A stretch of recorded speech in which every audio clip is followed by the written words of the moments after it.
So you want to know more about diabetes? Here's someone you should meet. This is BodyBuddy. He's here to show you some of the hows and whys of diabetes. Just to be clear, BodyBuddy's not a doctor or a medical expert, so he can't tell you anything about your specific situation. But spend a little time with him and I think you'll get a better sense of what diabetes is all about. Before we tackle the subject of diabetes, let's look at what happens in the body of someone who doesn't have diabetes. For many of us, eating is one of the great pleasures of life. But from a practical standpoint, we eat because our bodies need that food for fuel. When we eat something, whether it's a bagel, a burger, or a banana, that food enters the digestive system and goes into the small intestine.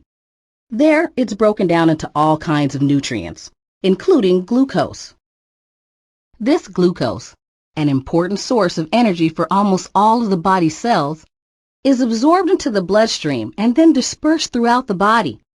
When this happens, the pancreas senses the rising glucose level and automatically releases the perfect amount of insulin to match the precise amount of glucose that's in the blood.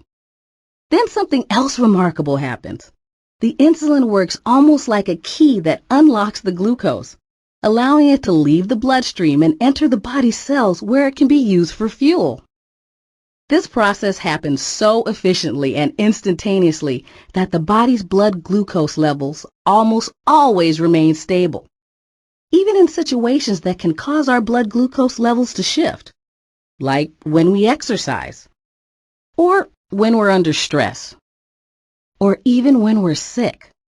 As quickly as our blood glucose levels start to change, the body responds.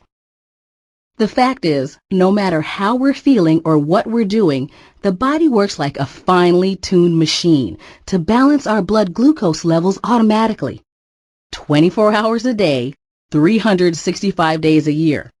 We never even need to think about it. But for people with diabetes, it's not quite so simple. Let's see what happens in the body when things aren't working the way they should.